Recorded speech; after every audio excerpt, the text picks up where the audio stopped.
스가랴서 11장 4절부터 8절까지 말씀입니다.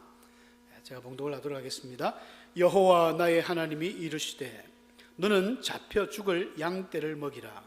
사들인 자들은 그들을 잡아도 죄가 없다 하고 판자들은 말하기를 내가 부요하게 되었은즉 여호와께 찬송하리라 하고 그들의 목자들은 그들을 불쌍히 여기지 아니하는도다. 여호와가 말하노라. 내가 다시는 이 땅 주민을 불쌍히 여기지 아니하고 그 사람들을 각각 그 이웃의 손과 임금의 손에 넘기리니 그들이 이 땅을 칠지라도 내가 그들의 손에서 건져내지 아니하리라 하시기로 내가 잡혀 죽을 양떼를 먹이니 참으로 가련한 양들이라. 내가 막대기 둘을 취하여 하나는 은총이라 하며 하나는 연합이라 하고 양떼를 먹일새 한 달 동안에 내가 그 세 목자를 제거하였으니 이는 내 마음에 그들을 싫어하였고 그들의 마음에도 나를 미워하였습니다. 아멘. 8절까지만 보았습니다. 11장을 다 보면 좋겠습니다만은 오늘 이 설교의 그 제목이 스가랴서를 그냥 끝내기 좀 아쉽고 앞에 또 중요한 부분이 좀 있고 해서 이 부분은 좀 교회 생활하면서 잘 보지 못한 그런 내용인 것 같아서 함께 말씀을 또 생각하면서 은혜 받으려고 준비했습니다. 하나님이 싫어하는 자들.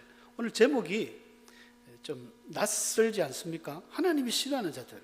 우리 좀 전에도 찬송을 했습니다마는 하늘을 두루마리 삼고 바다를 먹물 삼아도 표현하지 못하는 그 큰 사랑의 하나님이 싫어하는 자가 있다. 좀 의외의 이야기입니다. 사실은 굉장히 제가 점잖게 표현한 것입니다. 하나님 싫어하는 자들이 아니라 하나님이 미워하는 자들, 하나님이 저주할 자들, 영원히 구원하지 못할 자들, 이런 표현들이 더 적합합니다. 우리 성경 스가랴서 말씀에 그 내용을 인용해서 정확하게 표현한다면 하나님이 포기한 자들, 하나님이 버린 자들, 그런 제목이 적합하리라고 생각합니다. 많은 사람들이 생각할 때 우리는 하나님을 너무 좋게 평가를 합니다. 하나님 좋으신 분이죠. 항상 좋은 분인데 사랑도 많고 너무너무 거룩하신 분이고 내가 무슨 죄를 지어도 하나님 다 우쭈쭈쭈 하면서 용서해 주실 것 같고 그렇잖아요. 사실은 또 하나님 용서해 주십니다. 하나님의 사랑은 그 용서의 깊이는 끝이 없습니다. 예수님이 베드로에게 70번씩 7번이라도 490번 이거는 490번만 용서하고 500번째 용서 안 한다는 말이 아니라 영원히 용서하신다는 말씀이거든요. 다 용서해 주십니다. 그런데 용서 안 해주는 사람들이 있습니다. 그 사람은 누구냐 하면 안 돌아오는 사람들, 끝까지 회개 안 하는 사람들은 하나님이 용서해 주고 싶어도 용서를 해줄 수가 없죠. 와야 용서를 해줄 텐데.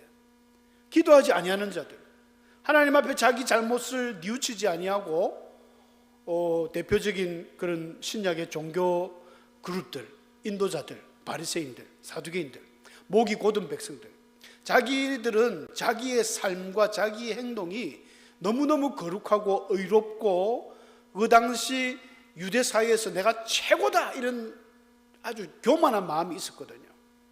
그런 사람들은 구원 못 받습니다. 하나님이 싫어버리는 자가 되는 것입니다.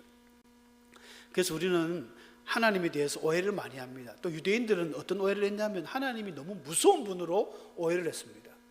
하나님이 막 두려운 분, 우리가 하나님을 경외한다는 할 때에 물론 공경도 하고 두려워한다는 그 외자를 써서 두려워하는 부분도 있습니다만은 한쪽에 너무 치우치다 보니까 이 이스라엘 사람들은 성경을 번역할 때도 여호와라는 이름만 넣으면 벌벌벌벌 떨었다고 합니다. 사본을 하면서 우리는 쉽게 여호와인지 야훼인지 이것도 사실은 발음이 불분명합니다.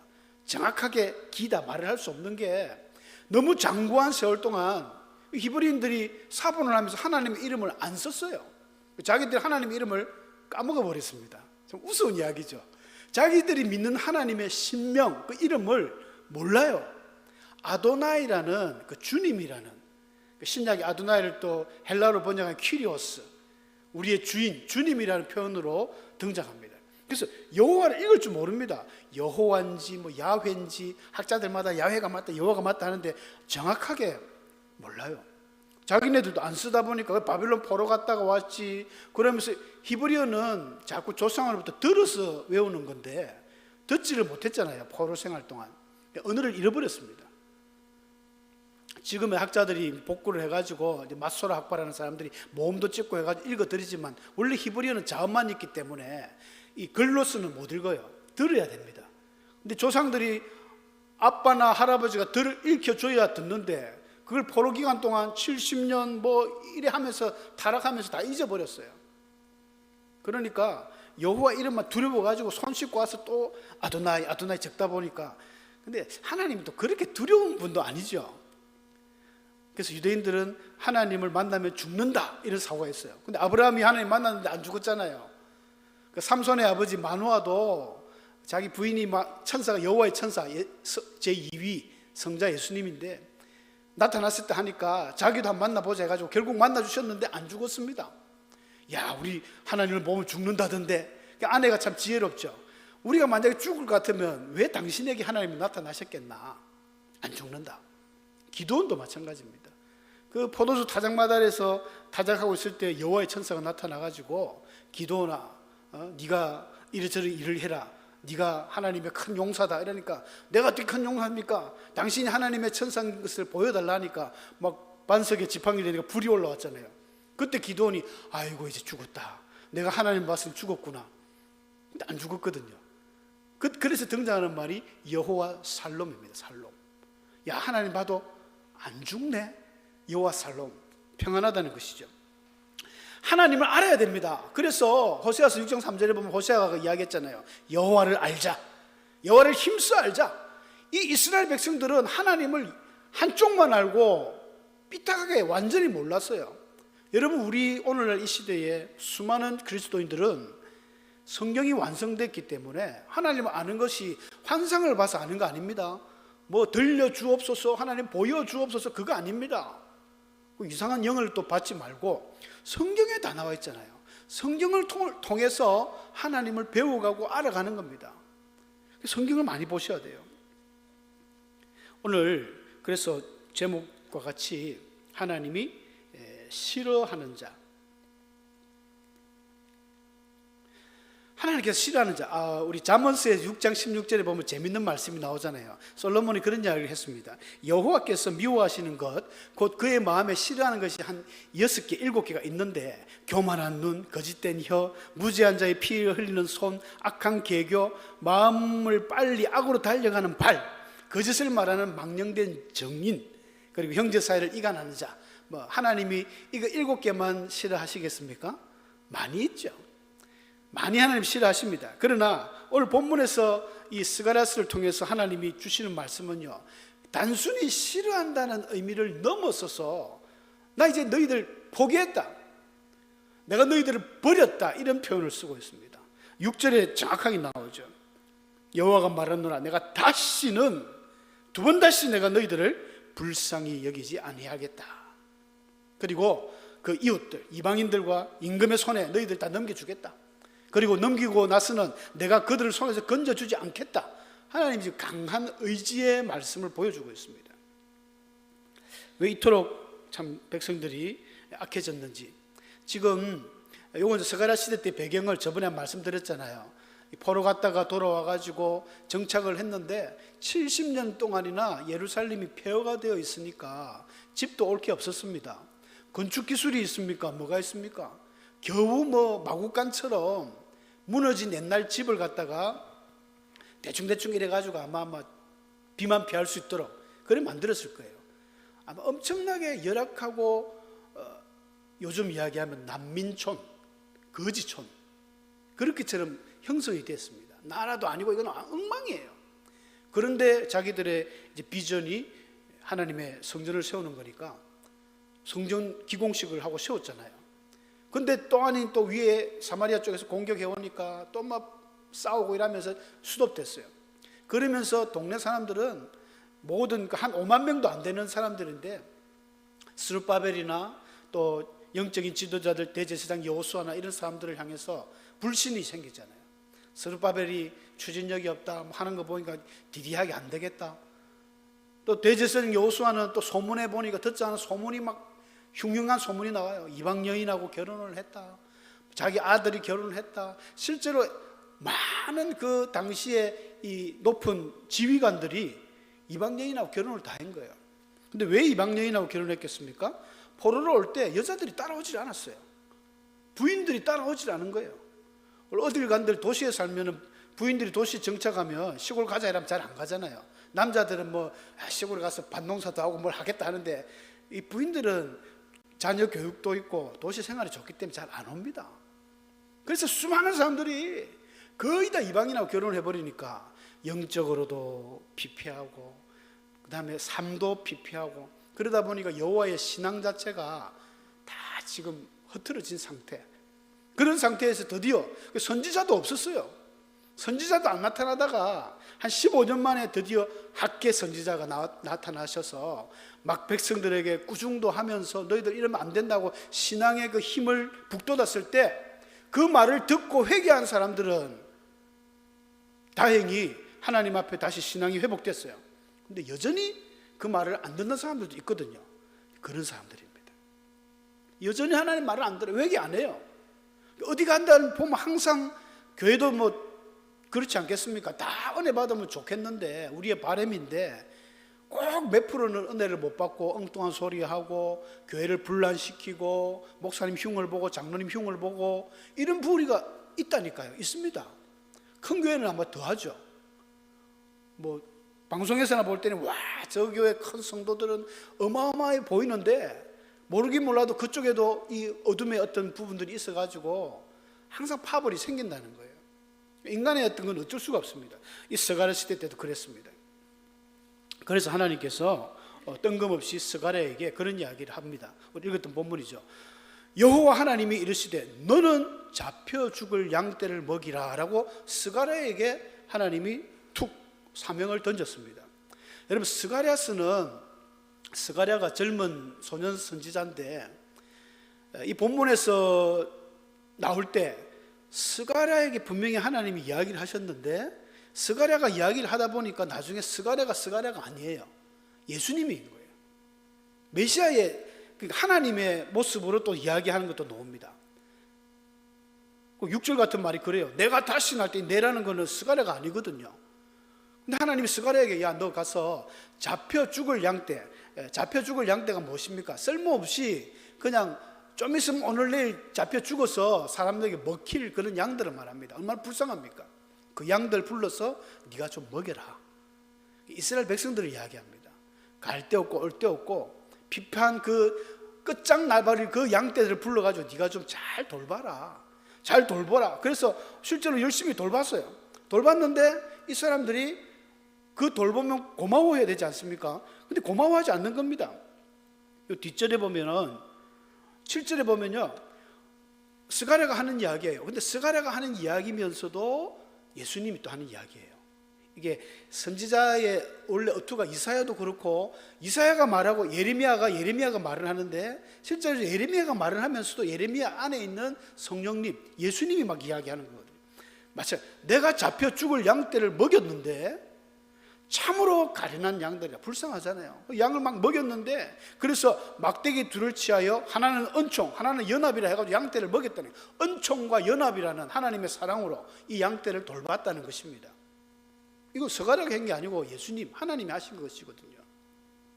근데 한 달 동안 했는데 이 사람들이 자꾸 삐딱하게 노는 거죠. 그래서 한 달 동안에 내가 그 새 목자를 제거했다. 이 새 목자라는 것은 뭐 대표적으로 기름 부음을 받는 세 그룹입니다. 왕과 선지자, 제사장.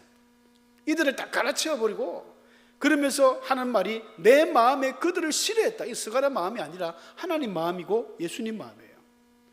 내가 그들을 싫어하였고 근데 하나님도 싫어하셨지만 그들의 마음에도 나를 미워했다는 거죠.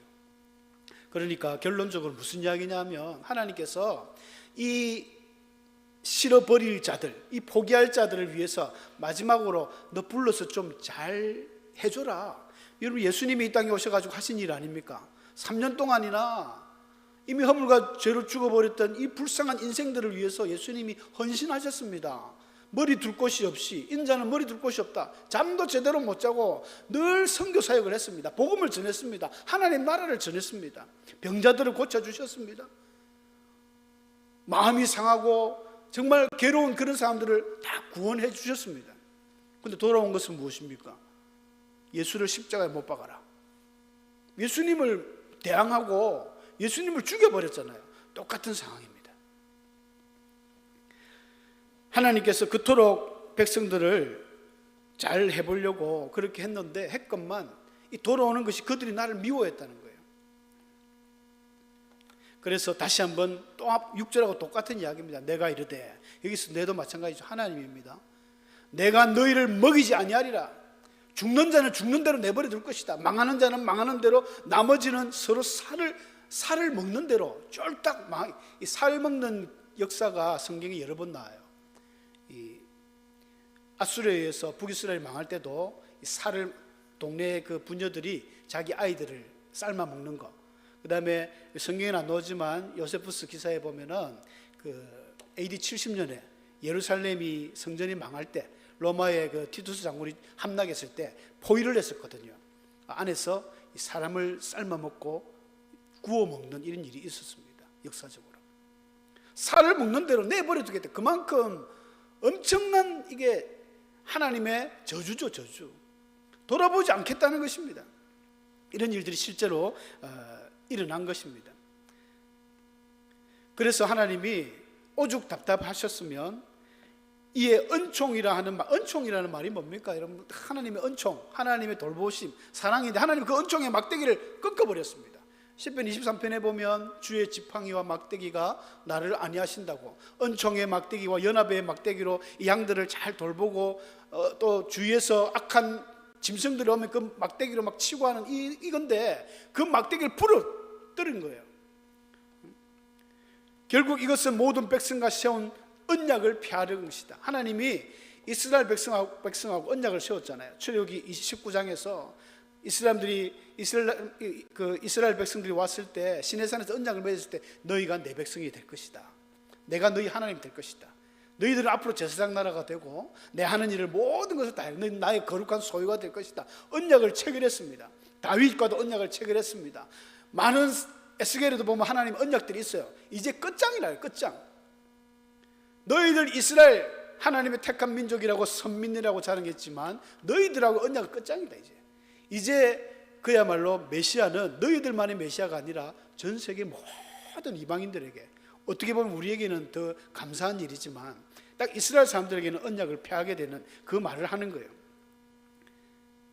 그리고 참 재밌는 표현이 나옵니다. 11절에 보니까 당일에 곧 폐했는데, 막대기를 부수면서 언약을 폐했는데 내 말을 지키던 가련한 양들은, 이것이 여호와의 말씀인 줄 알았다. 여기서 이 가련한 양들은 앞에 나오는 그 가련한 양들하고 정반대의 사람들입니다. 학계라든지 서가랴라든지 이 선지자들의 말을 청종하고 자기의 삶을 회개하고 돌아온 사람들이에요. 그래서 옛날 그 개역 한글 성경에는 내게 청종하던 가련한 양들이라고 나옵니다. 여러분, 청종이 뭡니까? 듣는 거잖아요. 하나님의 말씀을 쇠마 듣고 완전 그 길로 행하려고 하는 그런 무리들. 그러니까 학교를 통해서 이들이 돌아오고 하나님 앞에 이제 막 열심히 신앙생활을 하려고 이런 사람들은 이것이 하나님의 말씀이구나. 여러분, 신앙으로 깨어있는 사람은 내 주위에 일어나는 수많은 일들을 통해서 하나님의 메시지를 발견할 수 있습니다. 근데 영적으로 신앙생활을 잘 못하고 영이 무딘 사람들은 옆에서 무슨 난리가 나도 몰라요. 이게 뭔 일이지? 더럽게 재수 없네. 오늘따라 일진이 왜 이렇게 사나워? 이렇게 합니다. 그러나 하나님의 사람들은, 내 말을 지키는 가련한 이런 양들은, 어려움에 처해 있는 하나님의 백성들은요, 하나님의 사인을 분명히 캐치합니다. 어느 정도로 캐치하냐면요, TV에 나오는 드라마를 통해서도 캐치할 수 있습니다.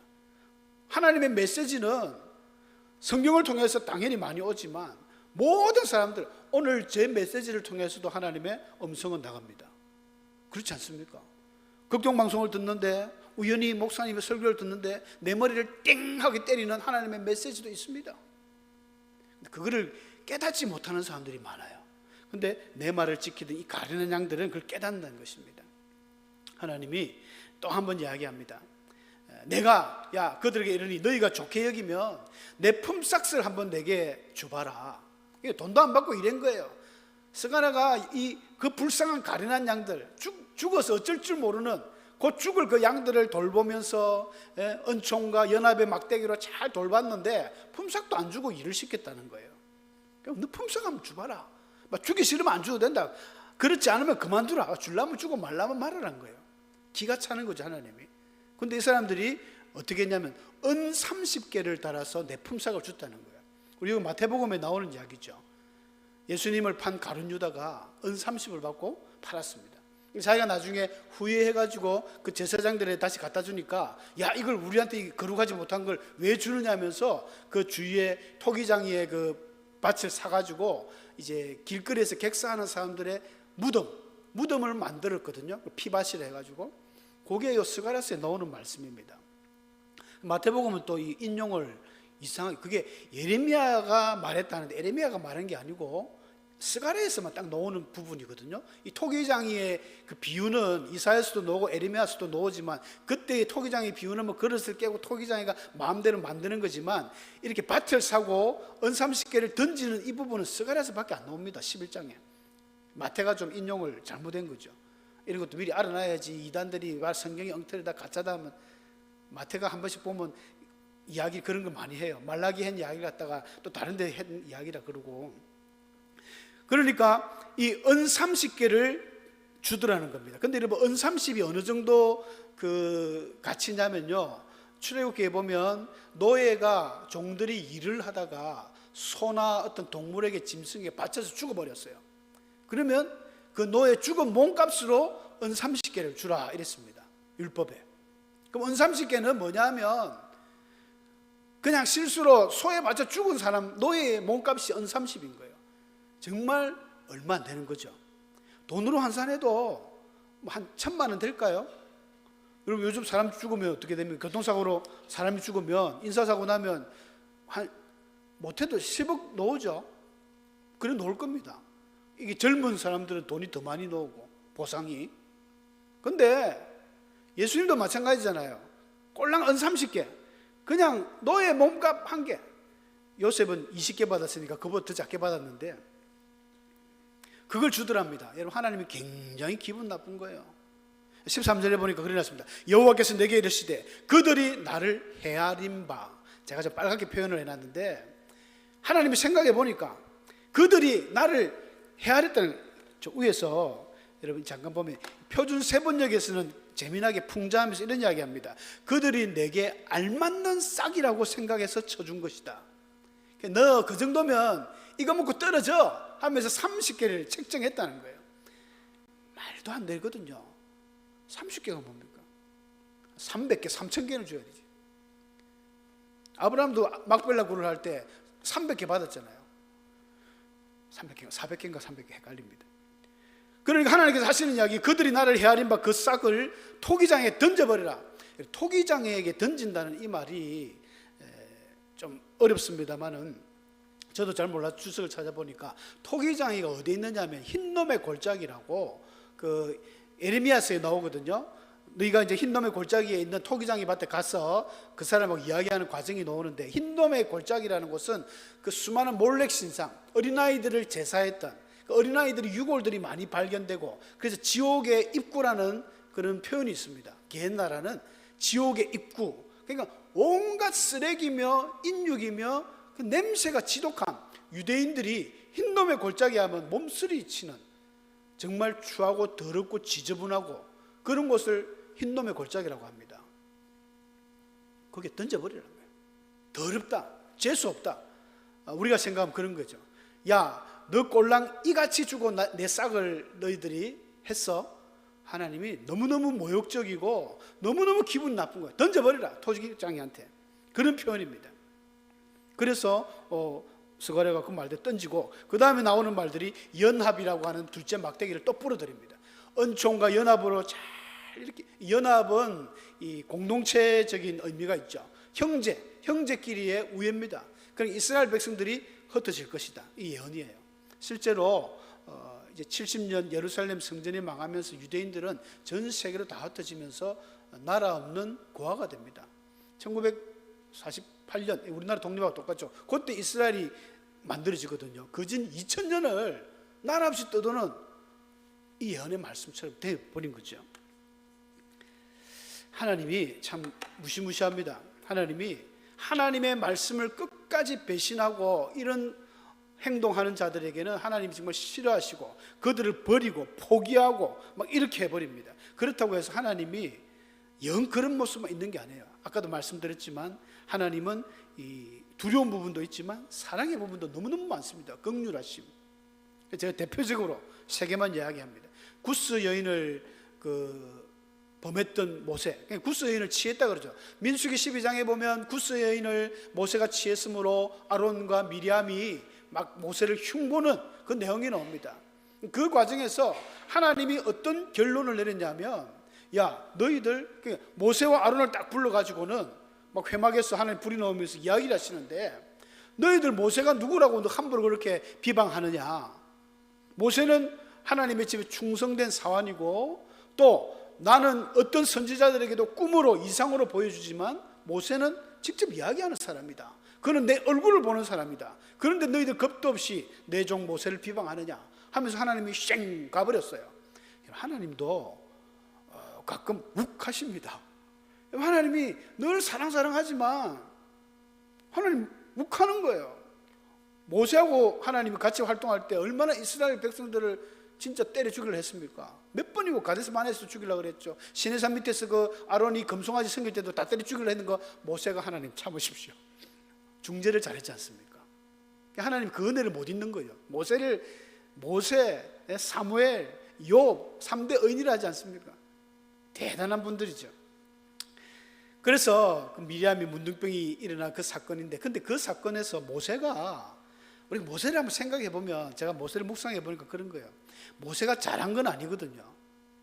그의 아내 십보라가 미디안에서 하나님의 음성을 듣고 이제 그 애굽으로 갈 때에 아내를 처음에는 같이 가다가 그 게르손의 할례 사건으로 그 광야에서 하나님이 모세를 죽이려 하니까 여자가 막 길에서 탁 돌깨가지고 그 아이의 포피를 베고 에이 하면서 던져버린 거예요. 남편한테.